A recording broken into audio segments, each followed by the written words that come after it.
How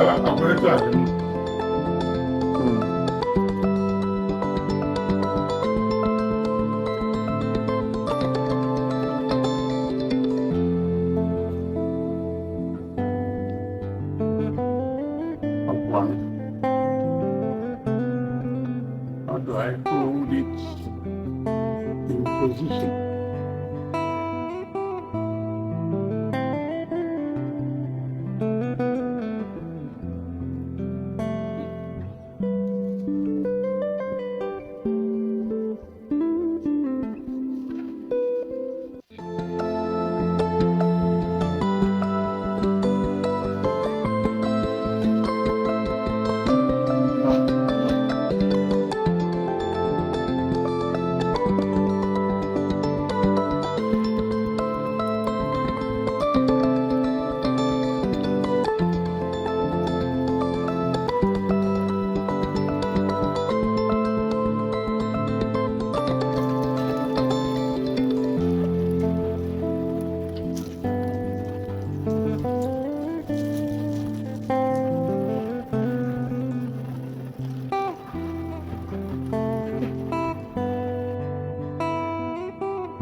At this stage, because it's a direct concrete modeling, and you have to be conscious of the behavior of the concrete. You see, if I add too much of it, before you know it, it will start dropping or sagging one way. So as you walk, you wait for you need patience. You have to wait for the concrete to dry a little, so that it can hold. Then what I'm trying to do now is to block out the forms before I start carving out. As I carve out, I will go for precision. In that precision, I will go for those tactile and tangible details. I will use, at times, I will use my my thumbs to achieve like what I'm trying to do now. As you can see, trying to use it to observe some of the forms. You can see the touch, just like the clay, as if you are working with clay. So people don't really know that you can work with concrete in this manner by using your own destiny to achieve tangible details in order to get the forms. But I'm really having a lot of patience as I apply. But the beauty of it is that if you feel that you don't like what you have done, you can chisel it out. But at this stage, it's still going round and round and round until you achieve the desired goal. Now, I'm trying to get the face of Jesus when he died on the cross. The entire idea is that this very work is going to be Jesus on the cross. You can see there is no hand. So we are his hands. So there's no, I'm not going to put the hand. It's going to be mounted in front of this holy cross for wearing, where you have inscription that we are your hands, because Jesus died on the cross because of all of us. So now, with this, if we are the hands, it means it's a collective idea for the passion of Christ. To really get involved into the passion of Christ, we are his hands. Just like the one we have in Germany, because it's in Germany that we first saw this kind of idea. After the war, what the bullets did to the crucifix, removing the hands, and the wise people saw it. Oh, we can even leave it this way because we are his hands, so that we will be part of the suffering of Jesus Christ. So that is what we are trying to replicate here. Very soon now, when the thing is dried now, I will now start going for the tangible details in order for the form to come out the way that is desired.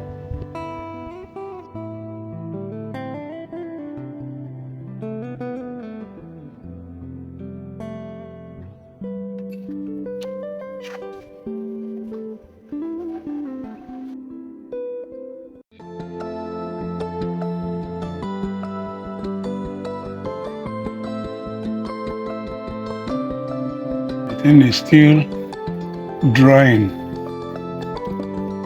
Still trying to allow the thing to dry a bit so that I can work on it for precision. You can see it's still drying. I'm using my finger to work on it.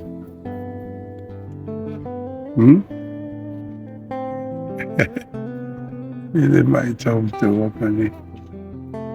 And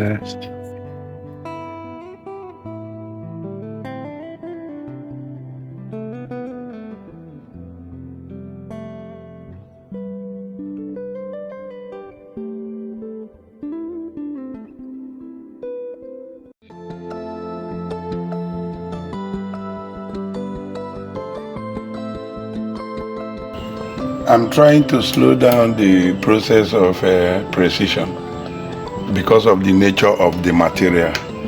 If I didn't do that, as you can see here, the thing is trying to drop. I need to allow it to cure a bit before I do any other thing. If I touch it now, it will sag and it will drop. So I have to have patience and follow it gradually until I get there. Thank you. So it has to set. It must set. It must set. So what happens if you continue to work on it, even It as will it's sag. wet? Yeah. It will sag. There's no control technique. It will drop. I'm using direct modeling. Okay, so there's no technique that could combat that from falling. I can do something by using the powdered cement. Okay. To sprinkle on it to help dry the water a bit. Okay. But I think that will take a lot of time. Okay. I like allowing the thing to set naturally on its own. Okay. Before I start working. Because at times if you sprinkle the powdered cement to help dry the water that is causing it to sag, the mixture now will not be in harmony again. Okay. Because you did not mix it properly and thoroughly. Okay. So you need to mix it so that everything will be in a one paste. I am curious a bit, Prof. I'm just wondering what you intend to use to finish this. What's your take? What do you want to do? In terms of the finishing, I want to, when I finish the entire work, I have to look for beeswax. Okay. At times you see some of them, they are very dark. Some are in candle form, some are in brownish nature. But I can use lamp zust.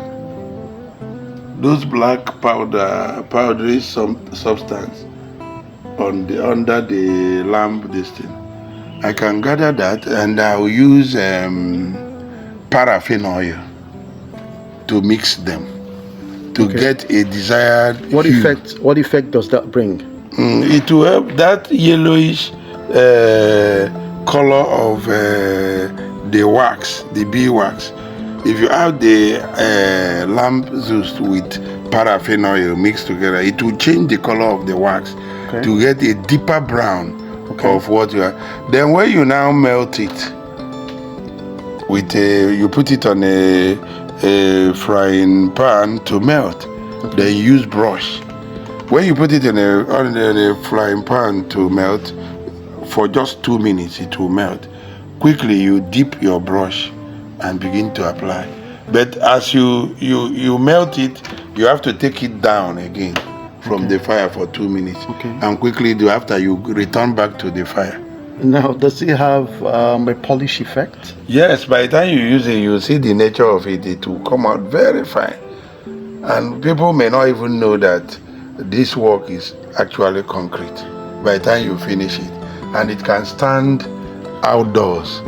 Now, as the weather is touching it, the sun, it will melt and be giving different distance. Even when rain touches it, it will just be like a waterproof. To wash off. Rather the rain will actually go off. The body of it. Right? Because it's like wax. Okay, yeah, so it doesn't retain water. It doesn't retain water. And you like the effect under the sun because under the sun it will glitter and it will melt. And everything will... Now, I would like to ask. The wax that you mentioned, the wax that you mentioned, does it cover these pores? I notice, some pores that are open here. Yes. Does the wax kind of close it? It will cover so it doesn't look like there are some openings in the body. It will cover, but there's a way I will treat it. Okay. When I do it, what I will do, I will burnish it in such a way that some of these things you'll be seeing them from as if it's a through mirror, the wax, through the wax. Okay. That's why, but if you look at it, it will be very fine. Yeah, okay. The finishing will be very fine. I'll be glad to see what the end result will be. Yeah. Just watch and see.